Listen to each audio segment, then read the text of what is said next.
তেমনি সাহাবা এবং তাদের সামনে কেউ পড়লে তিনারা চুপ থেকেছেন।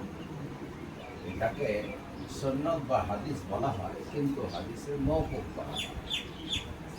তেমনি তাবিঈনে কেরাম যা বলেছেন, যা করেছেন, তিনাদের সামনে কেউ পড়লে তিনি শুনেছেন, এটাকেও হাদিস বলা হয়, কিন্তু হাদিসের বক্তব্য বলা হয়।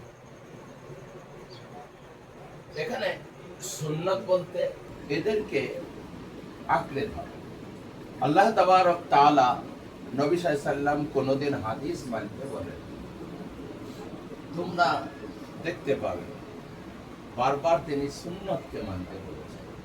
আল্লাহ বলছেন, মান তামাসসাকা বিসুন্নতি ইনদা ফাসাদি উম্মতি ফালাহু আজরুন মিয়াত।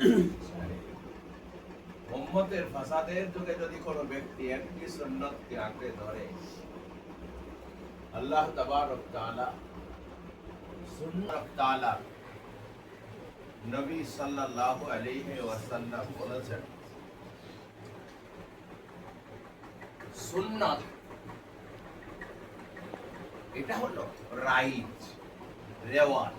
যা বলেছে নবীজির সামনে যা চলেছে সেগুলো সব হাদিস, কিন্তু সুন্নাত হাদিসগুলা মানা দরকার নাই, সুন্নাত মানতে হবে। যেমন নবীজি একই সঙ্গে 9 জন স্ত্রীর সাথে বিবাহ করেছিল, তাহলে এটাকে মানতে হবে, সুন্নাতকে মানতে হবে। বুঝতে পারলেন? আল্লাহর নবী সাল্লাল্লাহু আলাইহি ওয়াসাল্লাম সারা রাত তাহাজ্জুদ পড়তেন। ওয়া মিনাল লাইলি ফাতাহাজ্জাদ বিহি নাফিলাতান। আপনার জন্য একটা বাড়তি, যেমন আল্লাহ তাআলা পবিত্র কোরআনে বলেছেন, ওয়াতাসিমু বিহাবলিল্লাহি জামিআ। তোমরা আল্লাহর রশ্মিকে, আর কায়দাটা আমি দেখাই না, একে বলা হয় মজবুতিসে বাঁধা। এখানে যার হাত জোড় বিহাবলিল্লাহি জামিআ। মুসান্নিফ রাহমাতুল্লাহ আলাইহি সাহেবে মিশকাত তিনি কিতাব এবং সুন্নাত বলে এখানে বোঝাইতে চাইছেন, এর দ্বারাই তিনি পরিষ্কার করতেছেন না, বিদআত মানে হলো নতুনত্ব। বিদআত মানে হলো কুল্লু মুহদাসাতিন বিদআ, শরীয়তের যে কোনো বিধান যেটাকে শরীয়ত বলে নয়, দুনিয়ার কোনো কাজকর্ম বলে, তাহলে ফের সেটা বিদআত হবে না।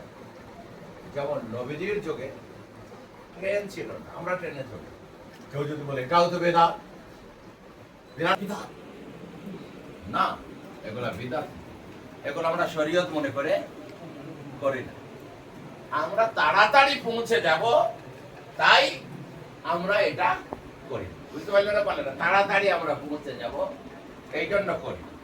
এই পৌঁছে গেলে যে আমরা নেকি পাবো, প্লেনে চললে নেকি পাবো, তারপরে ট্রেনে চললে আমাদের বিরাট সওয়াবের কাজ আছে, তারপরে আমাদের মাথায় এই যে নাহবু মির, হিদায়াতুন নহু, কাফিয়া, সারা জামি, মুখতাসার, এইভাবে কোনো ক্লাস অনুযায়ী ক্লাস বাই ক্লাস কিছু ছিল না।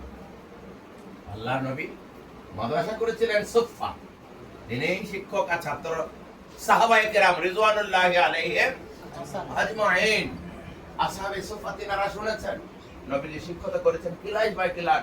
এই রহমের একজনা ঢোকো,